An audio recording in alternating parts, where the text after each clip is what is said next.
Hello, good morning. कसे आहात सगळे? तर आज आज्ञाच्या शाळेमध्ये आषाढी एकादशीच्या निमित्ताने कार्यक्रम ठेवले होते आणि त्यामध्ये मुलींना नऊवारी साडी नेसून यायची होती. तर आज्ञाकडे काही साडी नव्हती रेडीमेड, म्हणून मी आज्ञाच्या आजीची साडी घेतली. थोडीशी हलकीच होती वजनाने आणि ब्लाऊज पण मॅचिंग तिच्याकडे होतं, म्हणून मी ती साडी निवडली. तर आम्ही दोघांनी मिळून अशी तिला ती साडी नेसवली. आज्ञाच्या बाबांनीसुद्धा मला खूप मदत केली साडी नेसवण्यासाठी. साडी नेसून झाल्यावरती साडीचं फिनिशिंग आम्ही दोघांनी मिळून व्यवस्थित केलं. तुम्ही बघू शकता साडी कशी नेसून झाली आहे ती. कमेंट करून मला नक्की सांगा साडी कशी झाली आहे ती.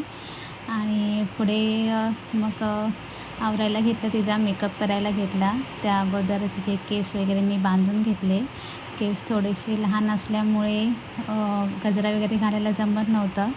तरीसुद्धा थोडेसे सगळे एकत्र करून वरती एक झेंडू बांधला तिचा आणि गजरा घातला. तर तुम्ही बघू शकता केवढूसा आलेला आहे तिचा बोवरचा. करताना खूप मजा येत होती आणि कसरत पण तेवढी चालू होती, कारण का एक केस घेतला की दुसरा केस सुटत होता. तर अशा प्रकारे मी बो तिचा घेतला एक बांधून आणि त्यानंतर तुम्ही बघू शकता आमची रखुमाई अशा प्रकारे रेडी झालेली आहे. कशी दिसते आमची रखुमाई कमेंट करून मला नक्की सांगा. तर मी तिला शाळेत सोडायला गेले आणि शाळेमध्ये तुम्ही बघू शकता ही अशी मुलं सगळी तयार होऊन आली होती. त्यानंतर मी घरी आले आणि 12 वाजता शाळा सुटणार होती, म्हणून मी तिला शाळेत परत आणायला आले.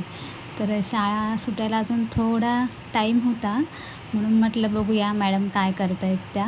तर शाळेचा गेट बंद होता, तर दरवाजाच्या फटीतूनच मी तिला बघत होते. तर मॅडम आमच्या टिफिन खात होत्या आणि नंतर आजीकडे तिला सोडलं आणि मी दुकानात गेले.